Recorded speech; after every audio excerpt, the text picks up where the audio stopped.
નમસ્તે મિત્રો, જિગ્નેશ મેવાણી આવતીકાલે બોટાદ હરડલ મુકામે સાંજે 5 વાગે એક કૃષિ આંદોલનની શરૂઆત કરી છે। એક જનઝુંબેશ લોન્ચ કરી છે, નામ છે કૃષક આંદોલન। મૂળ વાત એવી છે કે આપ સૌ જાણો છો, ગુજરાતમાં છેલ્લા 25-30 વર્ષમાં ખેડૂત ખેતી અને ગામડાઓને કચ્ચર ઘાણ કાઢી રાખવામાં આવ્યું છે। ઔદ્યોગિક વિકાસ થવો જ જોઈએ। કોંગ્રેસની સરકારમાં એક જબરદસ્ત ઇન્ડસ્ટ્રીયલ ડેવલપમેન્ટ થયું, પણ ઔદ્યોગિક વિકાસ એ ખેતી ખેડૂત અને ગામડાના ભોગે ન હોઈ શકે।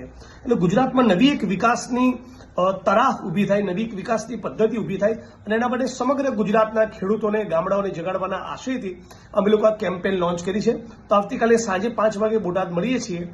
આશય એવો છે કે નગરો અને મહાનગરોમાં જે પ્રમાણેનું ઇન્ફ્રાસ્ટ્રક્ચર અને વિકાસ થયો એ ગામડા સુધી પહોંચે અને ઉદ્યોગ અને વેપારમાં જે પ્રમાણેનો નફો મળે છે એ પ્રમાણેનો નફો ખેડૂતોને અને ખેતીમાંથી થતો થાય તો લાગે છે કે સાચા અર્થમાં ગુજરાત આપણું વાઇબ્રન્ટ અને સ્વર્ણિમ બને। તો એક ગામડા ખેડૂત અને ખેતીની દિશામાં એક નવી ઝુંબેશ લોન્ચ કરી છે। આ તમામ લોકો આવતીકાલે સાંજે 5 વાગે બોટાદ હરડલ ખાતે મોટી સંખ્યામાં ઉપસ્થિત રહો એવી વિડીયોના માધ્યમથી અપીલ કરું છું। જય કોંગ્રેસ, જય સંવિધાન।